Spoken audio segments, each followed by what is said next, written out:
Comment ranger ses papiers en 2024? Alors vous allez me dire, ranger ses papiers aujourd'hui par rapport à il y a 50 ans, eh bien ça n'a pas changé, hein. On a des feuilles de papier, on veut les classer correctement, on a besoin d'une armoire, on a besoin peut-être de classeurs, mais il y a quand même quelque chose qui a changé. C'est la numérisation, l'informatique, qui nous permet aujourd'hui de faire tenir des milliers, des centaines même de milliers de papiers dans un minuscule disque dur qui nous prend pas de place, qui permet de sauvegarder ces documents et de les mettre à l'abri de sinistres si on a par exemple un dégât des eaux, un incendie qui pourrait détruire nos papiers. On a une facilité pour classer les papiers et c'est ce qu'on va regarder aujourd'hui. Alors il est possible que vous soyez plutôt du type organisé ou que vous soyez plutôt désorganisé. Donc bien sûr, dans le deuxième cas, cette vidéo s'adresse à vous en priorité, mais même pour les personnes qui sont organisées, je vous propose ici un autre système d'organisation qui va être beaucoup plus performant et même au niveau informatique. C'est-à-dire que si vous avez déjà un système pour classer vos papiers dans des dossiers, moi je vais vous proposer un système qui sera largement plus performant, notamment pour classer ces papiers, ça va aller beaucoup plus vite, et également pour les retrouver. Donc même si aujourd'hui vous avez déjà cette organisation de classer dans des dossiers comme je vais vous le faire voir ici. Imaginons, on va prendre un exemple. Voilà, vous avez classé, alors on va dire que ce dossier s'appelle papier. À l'intérieur de ce dossier papier, eh bien, vous avez toutes sortes de papiers, de factures, de contrats, d'attestations, etc. que vous avez rangés correctement. Vous avez donc créé des dossiers et vous avez même un système de nommage qui est au top. Par exemple, vous mettez, pour pouvoir retrouver facilement vos papiers, d'abord donc le nom du document, facture, ensuite le nom du fournisseur, ensuite ce que c'est exactement comme facture, et par exemple vous pouvez mettre à la fin la date à l'anglaise, c'est-à-dire à l'envers, d'abord l'année, le mois et le jour. Donc ça c'est déjà si vous êtes très organisé. Donc c'est déjà très bien, hein. C'est-à-dire que si vous procédez comme ça, vous êtes déjà très très organisé, que vous soyez particulier ou professionnel, mais on peut faire mieux que ça. Et moi ce que je vais vous proposer ici, c'est d'utiliser l'outil Evernote, dont j'ai parlé très souvent sur la chaîne. J'ai même fait une formation complète dessus. Je vous mettrai le lien en dessous de la vidéo si vous voulez y accéder. Voilà, donc là on va utiliser Evernote. Et vous allez comprendre pourquoi c'est beaucoup plus puissant d'utiliser cet outil. C'est pour moi actuellement l'outil le plus puissant pour gérer ces papiers aujourd'hui. Et je vais vous expliquer les avantages qu'il y a par rapport au système qu'on vient de voir, le système vraiment simplissime de dossier. Donc là, je commence sur un compte Evernote qui est vierge. Donc j'ai aucun document, je pars de zéro. Et donc on va dire que j'ai une dizaine de papiers donc à ranger. Alors quand je parle de papiers, aujourd'hui on les reçoit pratiquement tout le temps dématérialisés pour 80% du temps. On reçoit plus autant de courriers dans notre boîte aux lettres, que ce soit pour les factures, les contrats, tout ce qui concerne le logement. Aujourd'hui on a un compte en ligne qui nous permet de gérer tous nos papiers. Si on est propriétaire ou locataire, la régie va nous mettre un compte à notre disposition. On se connecte dessus, on a nos papiers. Donc c'est plus du tout comme il y a 20 ans en arrière. Donc ça veut dire que déjà, vos papiers sont dématérialisés pour 80%.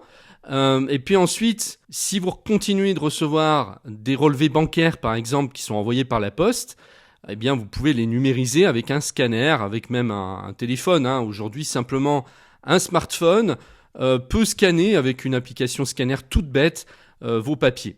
Mais moi, je vous conseille impérativement de tout numériser. Vous pouvez garder vos papiers physiques si vous voulez, mais voilà, le cœur du système, ça va vraiment être de tout numériser. Donc là, on va dire que ici, j'ai une dizaine de papiers.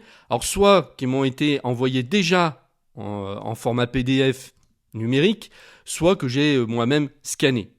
Donc, plutôt que de créer des dossiers, de les nommer, comme je vous ai fait voir tout à l'heure, on va prendre par exemple un contrat bail et on va l'amener dans la boîte de réception d'Evernote. Donc je fais glisser ce fichier en faisant un clic gauche maintenu avec ma souris jusqu'à la boîte de réception. Et là, j'importe mon document. Alors, le gros avantage que j'ai ici, c'est que j'ai un visuel tout de suite de mon papier. Donc ça va être plus facile ici de donner un nom. Et d'ailleurs, le nom, il peut déjà le mettre par défaut, mais on peut l'arranger. Travail, et puis là, vous mettez l'adresse de votre logement. Vous pouvez mettre des renseignements, la date, enfin voilà, tout ce que vous voulez. Et on va procéder pareil pour les autres. Et on peut faire ça en un seul coup. C'est-à-dire que là, je l'ai fait pour un document, mais je peux très bien sélectionner tous les documents à importer et en un seul coup, hop, tous les importer. Et donc après, il ne me reste plus qu'à me mettre sur chacun d'eux et à leur donner un titre plus éloquent. Voilà, facture, entreprise X, contrat de travail,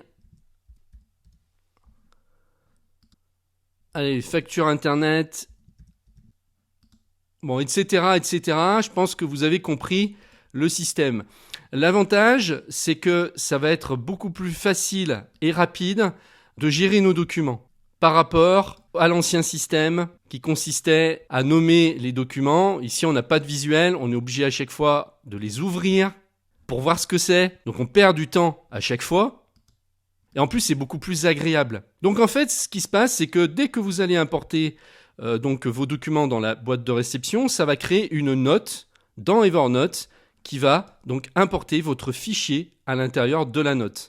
Et après, vous pouvez le télécharger sur votre ordinateur. Vous pouvez réexporter le fichier sans problème sur votre ordinateur pour pouvoir l'envoyer par email ou l'imprimer, etc.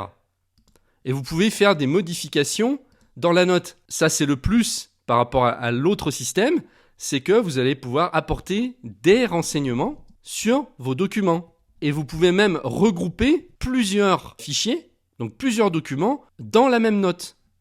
Par exemple là, je vais prendre ça et je vais l'amener juste derrière.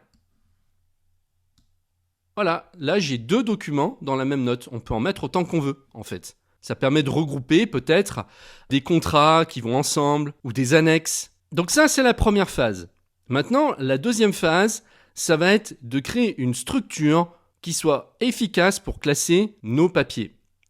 Et donc, la force d'Evernote, c'est qu'il se sert à la fois de carnet et de tag, d'étiquettes. Et donc, en mêlant les deux, on va arriver à un système qui va être hyper puissant. Et ce qu'on peut faire, si on part de rien, on se dit ouais, je ne sais pas comment créer mes rubriques, comment classer mes papiers, qu'est-ce qu'il faut que je crée vraiment comme catégorie. Vous partez du principe que c'est comme si vous aviez une armoire avec des balancelles, où vous preniez un gros classeur, où vous mettez des dossiers à l'intérieur avec des étiquettes pour chaque type de papier. Eh bien, ce qu'on va faire, on va se servir de l'intelligence artificielle pour ça. On va utiliser ChatGPT et on va lui demander donne une liste exhaustive de tous les papiers à classer dans un classeur pour un particulier. Et on envoie. Et regardez, c'est magique. Il vous fait la liste de tout ce que vous êtes censé avoir comme papier en tant que particulier.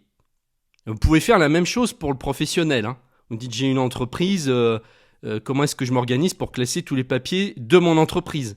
Donc là, vous avez une structure qui vous est donnée. Donc on a ici des catégories de documents et ici on a les types de documents. Donc ce que je vous propose, et c'est comme ça que moi je me suis organisé, c'est de créer des carnets pour les catégories de documents. On a un niveau de hiérarchie dans Evernote pour les carnets. On a les carnets et on peut les regrouper par pile de carnets. Donc ce qu'on va faire, et ce que je vous propose ici, c'est qu'on crée des piles pour toutes les catégories de documents et qu'on crée des carnets pour tous les types de documents.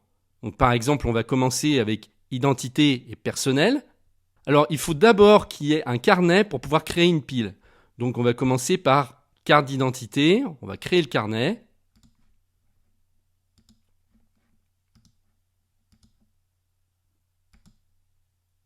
Et maintenant on va pouvoir créer la pile.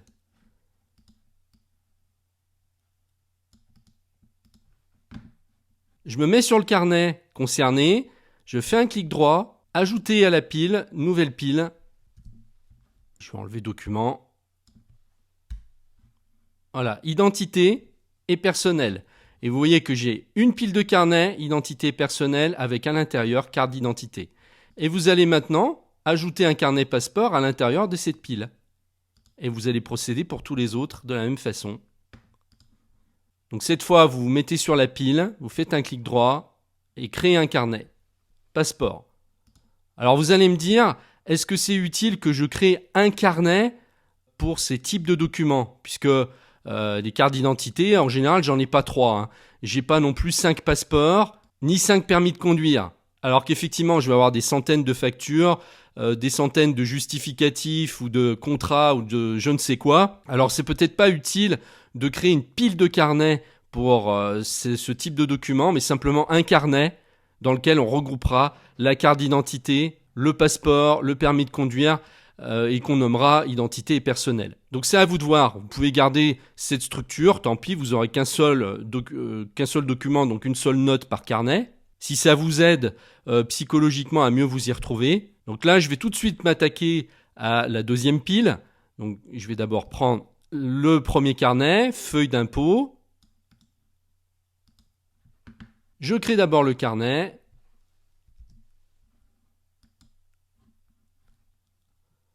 Et là, je vais créer la pile. Je me mets sur le carnet que je viens de créer. Ajouter à la pile, nouvelle pile. On va le nommer administratif. Voilà, j'ai mon carnet feuille d'impôt qui est à l'intérieur d'administratif et je vais continuer avec certificat de non-imposition.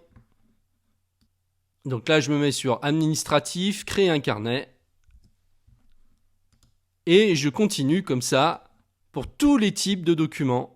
Alors si il y a des types de documents qui ne correspondent pas, hein, que vous savez que vous n'allez jamais les utiliser, bah, c'est pas la peine de les mettre. Par contre, vous n'aurez pas besoin d'en ajouter parce que ChatGPT théoriquement a pensé à tout. Je pense qu'il a rien oublié. Donc ce sera plutôt des soustractions que des additions. Et après, donc, ça peut être un peu long hein, de faire ça la première fois. Donc, soit ce que vous pouvez faire, c'est bloquer peut-être pour un week-end, vous êtes tranquille chez vous, une demi-journée ou une journée complète pour faire ça. Et puis après, vous n'êtes pas obligé de tout faire d'un coup non plus. Hein.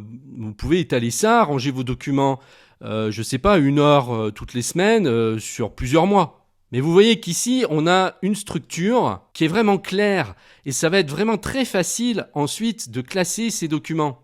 J'aurais plus qu'à me mettre sur la boîte de réception, ici. Alors la boîte de réception, ce que je vais faire, je vais l'ajouter dans les raccourcis. Comme ça, elle apparaît tout en haut. Donc vous vous mettez sur la boîte de réception et ensuite vous n'aurez plus qu'à prendre chacune de vos notes pour les classer dans les carnets correspondants. Bon, on va dire que ce document, là, c'est pas un contrat de travail, mais un justificatif de domicile. Vous vous mettez sur le document, vous faites un clic gauche maintenu avec votre souris, vous le faites glisser jusqu'au carnet justificatif de domicile. Et voilà, il est rangé à l'intérieur. Donc vous voyez que ici, on a quelque chose de beaucoup plus clair que notre système de dossier traditionnel, où ça va être beaucoup plus compliqué d'y voir clair. Et en plus, souvent, on se pose la question, on se dit, est-ce que je crée des dossiers par type de document ou est-ce que je crée des dossiers par année? Donc il va falloir qu'à chaque fois, je recommence une structure pour chaque année. Comment je procède? C'est beaucoup plus compliqué comme ça. Et là, moi, ce que je vous propose, eh bien, c'est d'aller plus loin. Dans une mini-formation donc, que j'ai faite sur Evernote, donc, qui est complète pour vous expliquer comment vous organiser pour classer vos papiers, vous allez utiliser les étiquettes pour taguer vos documents et pouvoir les retrouver en fonction du nom de l'organisme ou de l'entreprise. Par exemple, les factures, si vous voulez les retrouver par type de document, ben vous pourrez les taguer électricité, gaz, etc. Et en un seul clic, bien, ça sera très facile de retrouver n'importe quel document. Ensuite, je vais vous expliquer comment utiliser les étiquettes pour classer vos documents par année et par mois. Et je vous donnerai également une autre structure si vous êtes professionnel. Donc, vous aurez les papiers personnels et vous aurez aussi tous les papiers de votre entreprise. Et donc, je vous propose une deuxième structure, une deuxième méthodologie pour vous. Donc, ce cours intégral est exclusif pour les membres premium Geek Pratique. Et vous pouvez y accéder en cliquant sur le lien qui se trouve juste en dessous de cette vidéo. Comme je vous ai dit en début de vidéo, il existe également une formation complète sur le fonctionnement d'Evernote, mais ça va être plus une formation générale pour vous apprendre à prendre l'outil en main, alors que là, c'est vraiment que je vous donne une formation sur la méthodologie pour classer vos papiers uniquement. Donc je vous mets le lien pour accéder donc à mon cours exclusif, et puis je vous mets aussi le lien pour la formation qui est plus générale et qui donc vous apprendra à vous servir d'Evernote en toute situation, également pour prendre des notes. Donc je vous dis à tout de suite de l'autre côté.